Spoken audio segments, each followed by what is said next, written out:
Hi everyone, and welcome to Bev's Repair Bench. So first things first, I'm still alive. It has been 2020. In addition to everything else that's been hitting the rest of the world, work has been crazy for us. I've had another baby, a little boy. He's 5 months old now, and we've had several hurricanes. In fact, right now, Hurricane Delta is making a beeline for us, they're predicting. I think it's a Cat 2 out in the Gulf. They're predicting Cat 4.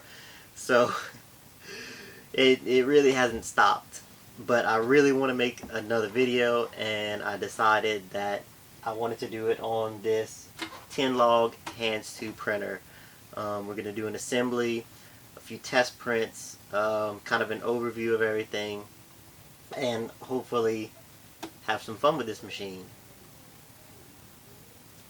Now I have to say right now, I did buy this machine myself. I didn't get compensated any way, shape, or form by Tenlog through this. Not for lack of trying. I did email them and ask for this machine. Still haven't received an answer. So I always take that as kind of an indicator of, I wonder what their service is like. So if we do run into an issue and have to try their customer service, I will let you know. But let's go ahead and get into the machine. I've already got it unpacked. We'll show what comes in the box, and then we'll get to the assembly on it. Alright, I apologize in advance if my sound levels are a little weird. I don't have my lapel mic. The batteries are actually dead. So I'm using my camera mounted boom mic. Hopefully it all works out. But then again, if you've watched my channel before, you know audio is definitely not my strong suit. So let's start off with the little boxes that come with the machine. You do get filament. I don't know if everybody gets the same thing or not, but I got two 200-gram rolls of PLA, a white and a skin color, which actually looks pretty good. Definitely not my skin color. I'm a little darker than that. But, you know, I'll throw it to the side, and we probably actually won't use this PLA for doing the test prints. In fact, we'll probably use some MG Chemicals, just because I know that they have good PLA right off the bat.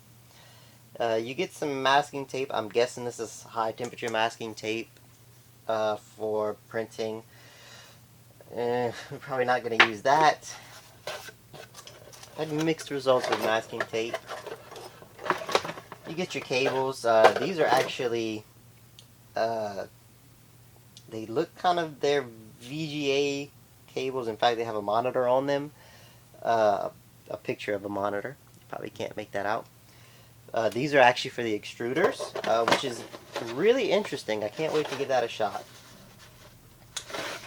Put that there. Your standard IEC power cable, filament holders, which are actually really similar in style to what the TiVo Little Monster uses.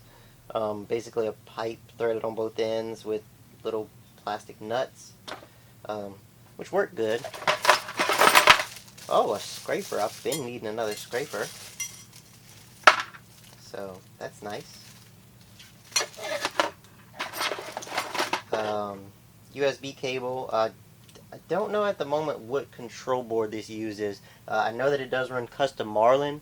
I'm hoping that it's 32-bit, but I'm not holding my breath on that. I wouldn't be surprised if we find a NKS Gen L in there. In snip, so you do get a pretty cool little toolkit here. Filament runout sensors. There's what looks like 4 of them in there. That's interesting.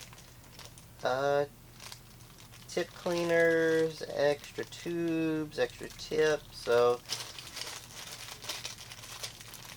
SD card adapter, SD card. Really good little toolkit. Phillips flathead, standard Allen wrenches, fasteners, things like that. So, I mean, it really looks like they kind of set this up so you buy this one package and you're printing. That's pretty cool. Alright, so moving in a little bit closer, we have the kind of base of the machine, the main body.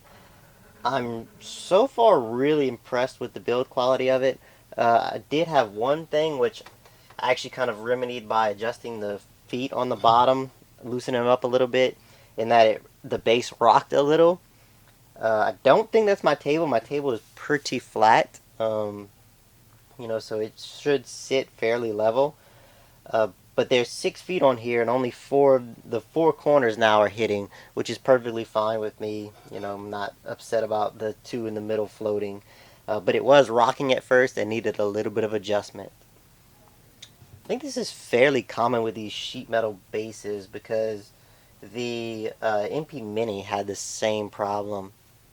Alright, so kind of moving up from the bottom to the top, I guess. You do have a touch screen. I'm sure it's a TFT. It probably is a maker base in there. Maybe Big Tree Tech.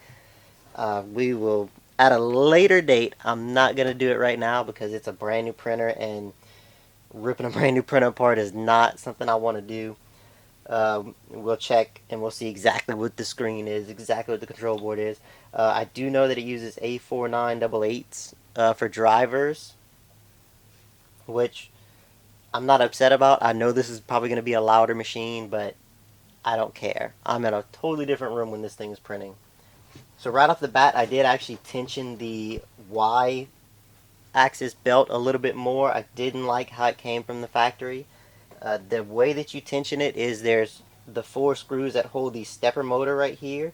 You loosen them up a little bit, and there's actually a small hole a little in front of the motor in the base that you can stick a screwdriver in. Not this one. I think I used this one. But you stick that screwdriver in there and you can bump it and feel the motor, and that gives you some leverage to actually apply tension, and then you tighten the screws up. I actually kind of like that. It's simple, it's quick, it's easy. I'm satisfied with it. Alright, so the bed itself is mounted on 2020 extrusion for rails and actually uses 6 V-rollers. There's 4 on the inside, so 2 here, and then 1 on the outside of each side. So there's 6 V-rollers. And just feeling, I can feel there's some spots in where it rides at. I could feel that the outsides kind of float. So, I mean, it's not perfect, but whenever you're traveling, you don't get any wiggle. So I think that that's good. I mean, it seems really, really stout. I definitely prefer this method over the TiVo Tarantular method of a single rail in the middle. Bed leveling nuts, or the knobs, are absolutely massive on here. So that's good. I'm really not particular about bed leveling knobs. I know some people want the really huge ones for good fine tuning. Some people prefer the smaller ones. I know on the Ender 3, there's some certain modifications that actually require you to put a smaller bed knob on it. I think it's closed loop stepper motors. But anyways, these seem really good. So, this printer really seems like it was built to be indestructible, which there's a negative to that we'll get to later. The bed springs look really high quality. They're really, they're pretty tough to move, so I think that that'll be good. So far, not a lot to complain about. The bed itself looks like 3mm aluminum. My American eye is telling me that it's 1/8. So I think that's about 3mm, which is really good. I really like those when they put a good thick aluminum bed on there. It really helps keep things flat. A thin bed like the JG Aurora, which is an even bigger machine than this, and it uses I think it's 2mm or like 100.100 inch bed. it just warps all over the place. So, and then they top that with a good thick glass plate. Don't get me to lying on what thickness this is. It looks like 3/16, which I think is 5 mm. So a really thick, stout bed. So we shouldn't technically need any type of ABL on this. That's my hope. So the glass is held in place with these paper clips. I'm not a fan of that on 220 by 220 beds because it eats up a pretty significant amount of the bed itself. I think later on I will update this because I'm only planning on doing PLA PETG on this, on using a spring steel sheet with a magnetic mat. So I think that these will be good enough for now, but that is one of the upgrades I plan on doing in this machine. All of the wiring seems very nicely loomed. The connectors all look good. Really, the labeling on these things seem to be really nice. Connectors, these are kind of the, run-of-the-mill. Are these Molex? I think these are kind of a Molex connector. Moving on to the gantry, my first thing that my eyes are pulled to is the kind of Ender 3-ish style gantry they have built with the 2040 extrusion and the triple roller on each rail. But beyond that, the resemblance kind of stops. You could see, obviously, it uses a linear rail. That's awesome. It looks like a 12 mm, maybe a 13, but I think it is a 12 mm. And the IDEX, you can see that they run it by actually using the stepper motors to run one overhead belt and one underhead belt, for lack of a better term. The belts are nice and tight. There is a lot of metal on this machine, guys. I mean, a lot of metal. The only printed parts I've found so far is actually on the extruders. We'll look at that later. And there's some injected plastic molded parts. But really, I mean, this thing is built like a tank. So here we have the back side. You can see that the tops of the Z's are supported, of the lead screws. They are a little loose in there. I think that's done purposefully to give it some play. The lead screw nut is not anti-backlash. I know that that's kind of a two camps of thought there. Some people say they're great. Some people say you don't need them. I do prefer to have anti-backlash on there, but it's not a game changer for me. It's not a killer. You can see here the 3 rollers for the rails. Those all are nice and tight. Coupling is a solid, it's not what I call the springy type couplings. It's a very rigid coupling. You can see that it's kind of a thinner style stepper motor for the Z, but it looks really, really solid.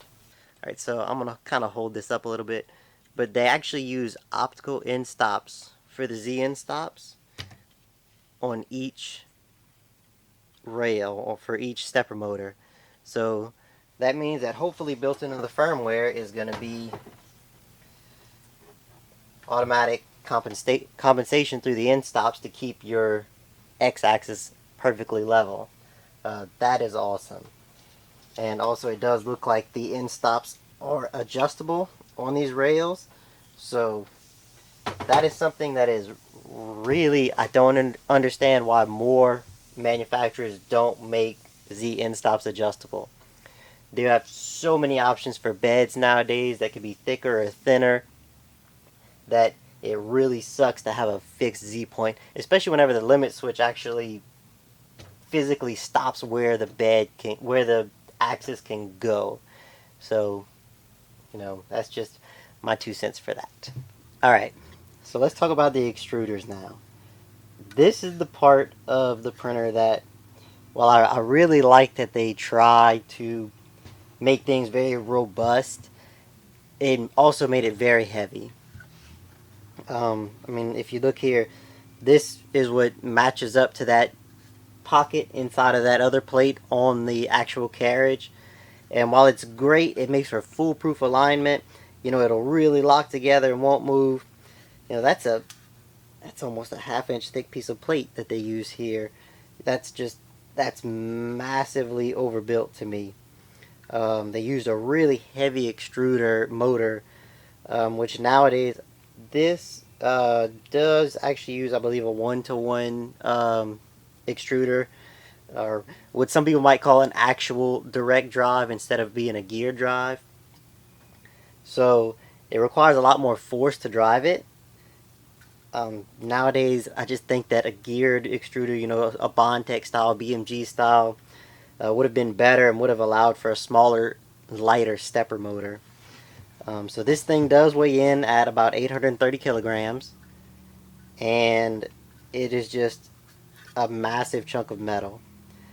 It does appear to be very well built, though.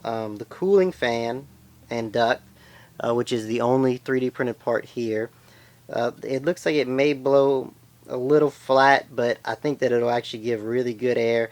It's mounted in a really good location. The hot end does actually come with a sock, and it uses what looks like a Mark 10 style hot end, with the kind of, I'm not a big fan of these nozzles, which hopefully this is all in focus. I'm not a big fan of these kind of taller type of nozzles. I prefer the V6 style, so I may end up changing that. I gotta see what exactly that would entail, though, as far as, you know, changing other things with the hot end. But really not bad. The inside, I'll try to put a screenshot up of the inside of the extruder. I did actually pull the cover off of it. It uses a kind of CR10 style hot end with a long solid rod that actually goes up to the extruder. So there should be a Teflon lining in there. I didn't take it that far apart, but it's a very rigid assembly. There's no room for the filament to play at all. And this is the second extruder. It is actually a little bit different. First of all, it is actually a mirror image, and it actually has an adjustment nut. That solid rod we're talking about with the tube in it, it actually has a little nut on it, and you can see the picture of the wrench and the arrows, so that you can fine tune exactly where that height is at to match up with your extruder one. I really like that. That's a really simple, clean way to do that. I wish that the FlashForge Creator Pro would have done that with theirs, or some sort of thing like that. It's not bad to do it on there, but it's kind of inconvenient.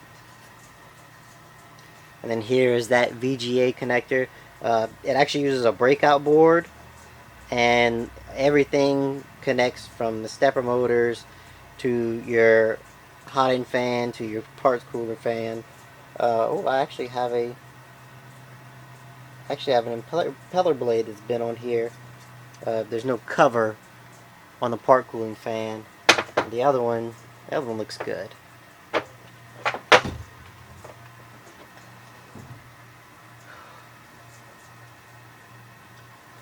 All right, I think that's everything that comes in the box. So I believe we should grab some directions and kind of get started here.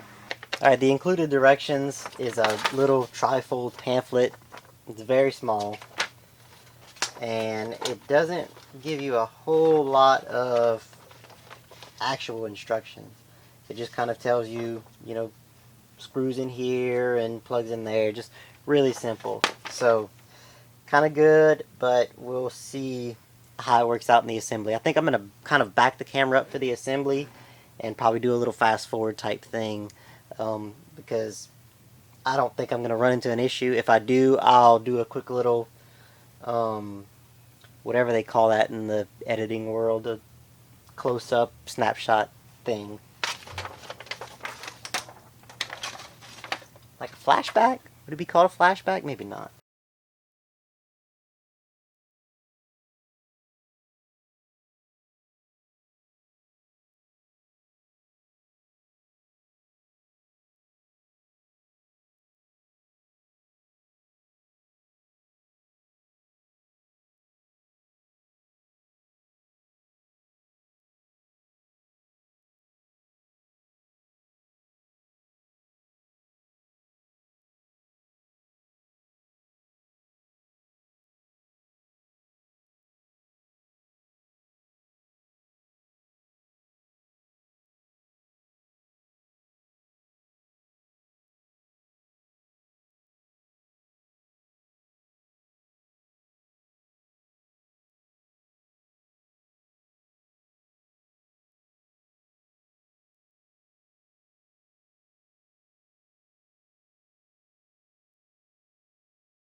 Alright, at this point, we have everything assembled correctly. I did make a few mistakes here and there.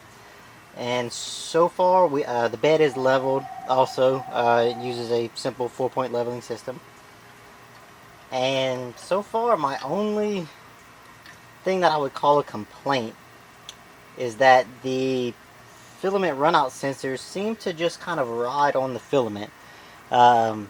Let me move y'all up a little so y'all can see that too. Sorry about that. But yeah, they just kind of float on the filament line. They don't actually, you can't get a tube in there. I tried. And you definitely can't get a tube into the extruder part anyways. So, you know, I've always seen filament runout sensors actually have a, you know, tube or a semi-solid connection to the extruder. This one doesn't have that. I'm not exactly sure how much I'm going to like that, because when you do run out of filament, you know, that could just plop over and fall, and there's really, I'm not a fan of it. I may try to figure out something later to make some sort of semi-rigid mount, but so far that's my only complaint, and I kind of don't even want to call that a complaint. So, no, we don't want to switch to nozzle 1. Let's go ahead and go back, and now I think what we need to do is actually check our nozzle offsets. And once again, I'm not reading the directions on this. There are some QR codes to go through, but I really don't want to do that. So what I'm going to do is, you know, kind of feel with my paper where that's at. And then I'm going to bring E2 over here. And since my bed is level, I feel like I can get away with this. We should just have to reach in here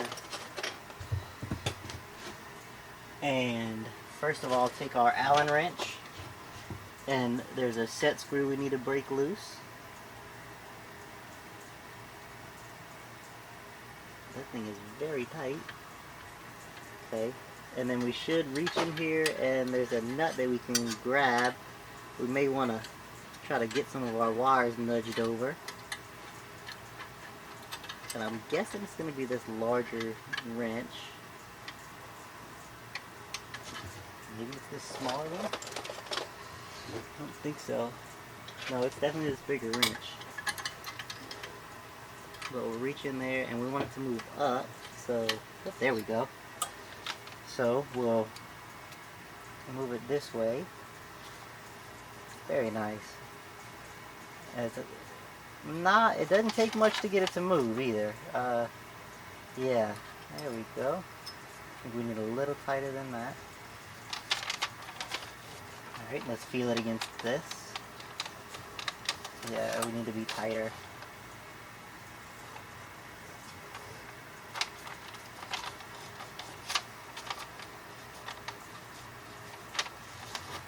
A little bit.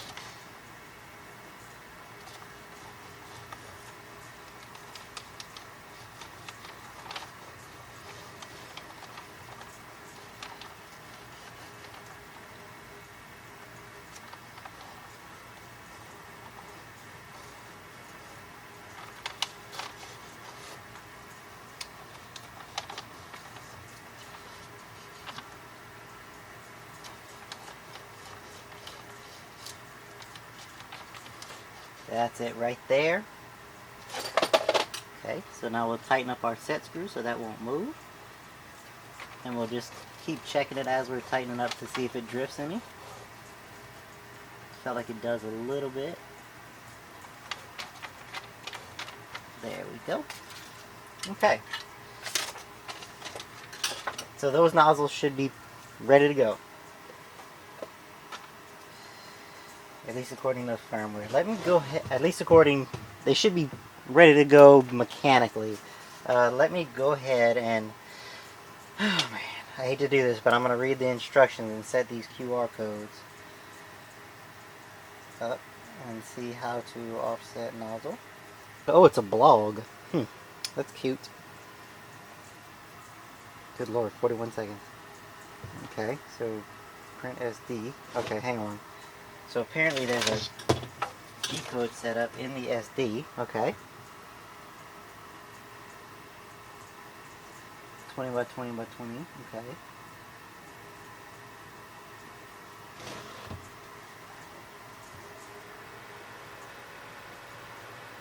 Oh, wait a minute.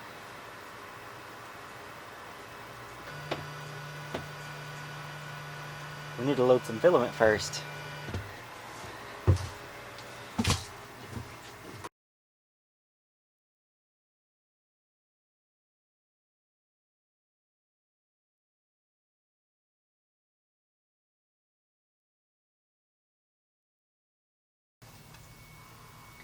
Alrighty, so nozzle 1, feed in.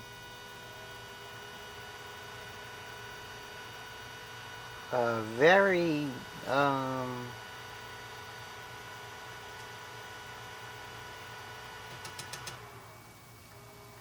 okay, so the you don't have to actually preheat your nozzle.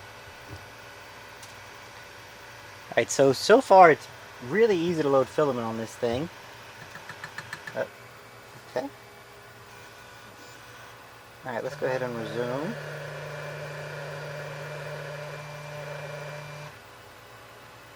I'm guessing that's homing. These are heating. It's heating the bed to 36. I feel like that's going to be a little cold. We're going to try bare glass. Never had much luck with bare glass, but we will see. Heating time is okay. It doesn't look like we're getting overshoot. It looks like we're actually kind of undershooting. We may need to work on the PID on this thing a little bit. Oh, there it is. Maybe increase that integral factor a little. Oh, it's so loud.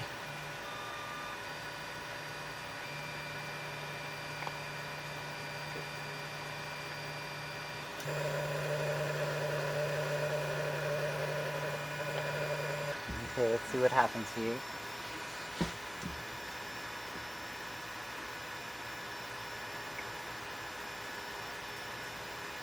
We are laying down some filament.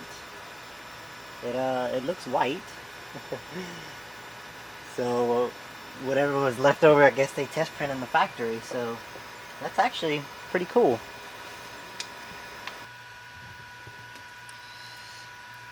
Okay, so the first print was a fail because of bed adhesion. Let's give it a little favor there. Not too much of a favor, just a little bit of glue. And let's try this again. Alright, we're starting again.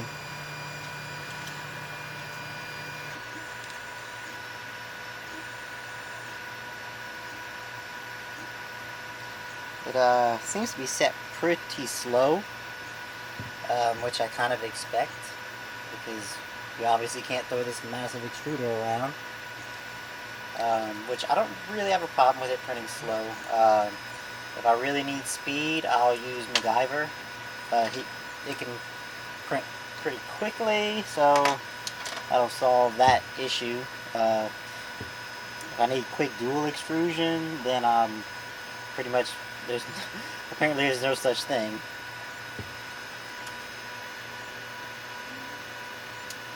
First layer is laying down really well.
So I've had the Hands 2 now for I think 2 days, and I've printed a couple things with it. I printed the calibration cube. That actually came out pretty well. It did show me that this printer does need an ooze shield.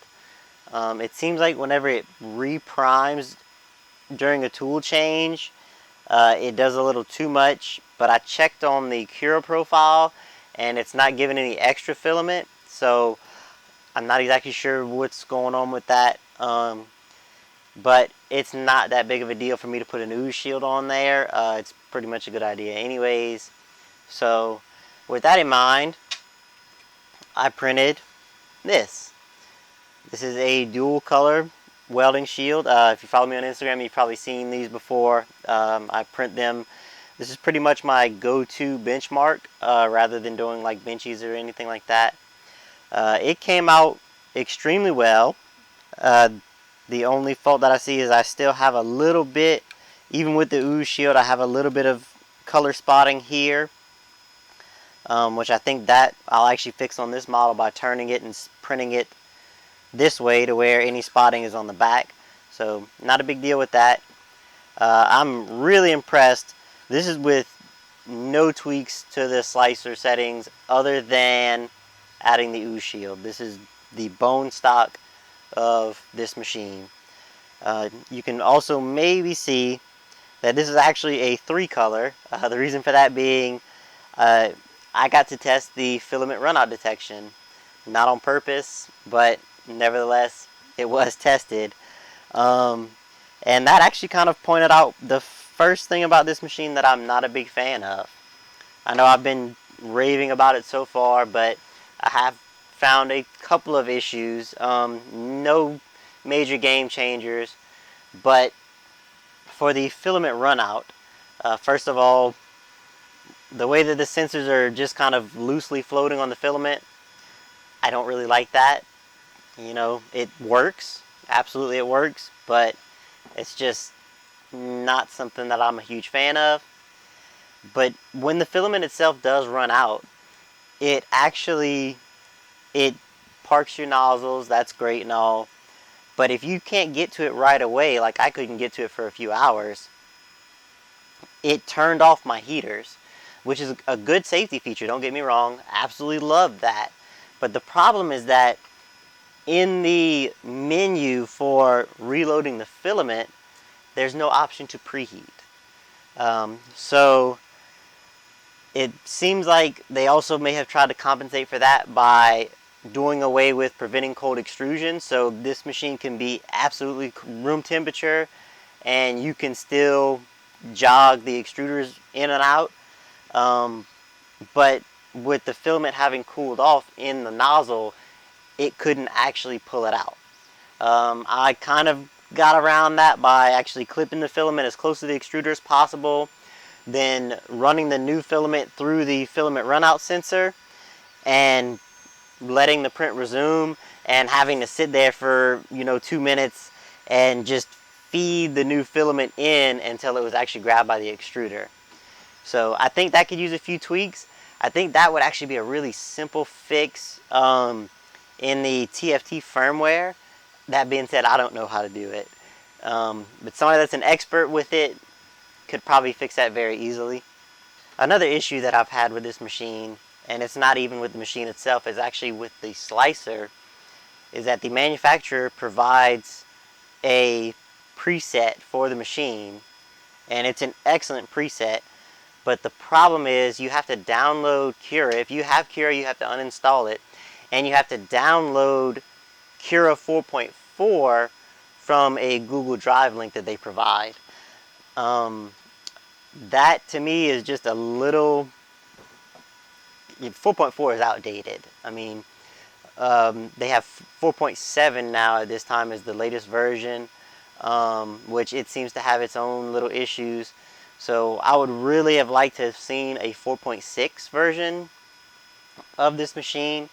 And it may very well be possible for people who are really good with Cura, I'm not really good with Cura at all, to actually update to 4.7, 4.6 or whatever, and carry that machine preset into it. So if you do know how to do that, drop something in the comments so that I can learn. I have no idea how to do it right now. Another kind of downfall of this machine, and it's not really a downfall, it's just another thing where it seems like technology has kind of passed up this machine, is that it uses a custom control board, a 7-axis control board, but it's an 8-bit processor on it. Nowadays on new machines, I mean, 32-bit is here. It's not the future anymore. 32-bit is mainstream. So to have an 8-bit driver, while it does work, I feel like it should have been a 32-bit. The last thing to consider with this machine, and for this part of it I'm going to say to consider because personally it doesn't bother me one bit. I don't print in the same room that I work in or live in, is that this machine is fairly noisy. You know, if you compare it to something with TMC 2208s, this is using the A4988 drivers, it is fairly noisy. It can be upgraded to 2208s, and I'll probably do that in the future. Right now I plan on running it stock for a while until I really get comfortable with the machine and really find out any changes that I may want to actually make to it. So just something to consider. If you want a very quiet machine, you may want to get the 2208s right away and do that upgrade. By the way, printing the calibration cube and measuring it, it is 19.99 millimeters on one side, 19.96 I believe on the other, and then on the Z-axis it was 19.99. So this machine is very, very accurate. I'm really impressed with it, especially for this just being the onboard G-code that comes from the factory. I do like that the machine has a glass build plate. It prints really well as far as surface finish on the bottom of the model. It is very, very flat. I do have a little bit of glue stick on there right now, simply because I am still using the factory presets from Cura, or rather the factory's machine presets from Cura, and it's only heating the bed to 36 degrees C, which is really, really low to me. Glass tends to have better luck around 60 degrees in my experience, so I will try another print at that higher temperature and see if I can get away from using bed adhesion helpers at all. But I don't mind using a little bit of glue stick. I find that whenever I do print with glue stick, after the print is done, if it's a little sticky, you know, doesn't want to come off the bed, I will spray alcohol and let it sit for a minute and then work the print a little bit and let that alcohol dissolve that glue out, and the print comes off really nicely.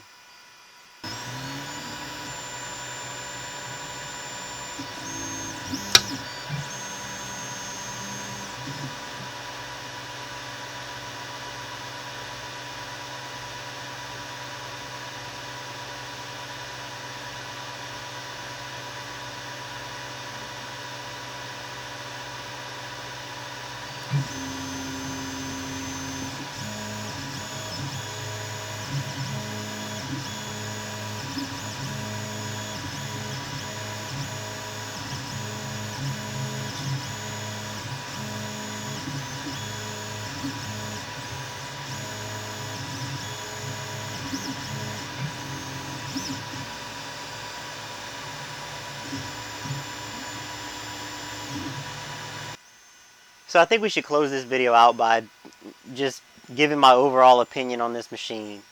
I think it's a very good printer. I think it comes extremely close to being a really good hobbyist level plug and play dual color printer.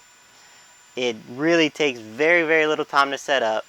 The manufacturer's presets are actually very good. They're really close to being perfect. The few things that I find fault with this machine can easily be fixed through firmware. At least I think it can. So for the price, which right now these are listed on Amazon, this is the beginning of October 2020. These are going for right around $390 US, and this is their smallest version. The Hands 2 is a 220 by 220 by 250 machine. They do sell, I think it's a DL3, which is 300 by 300 on the bed, and they go all the way up to one that is, I think, 23 inches by 23 inches. So really, they go into massive machines, and they're all this kind of same IDEX platform. I think a lot of the extruders are probably going to be identical and things like that.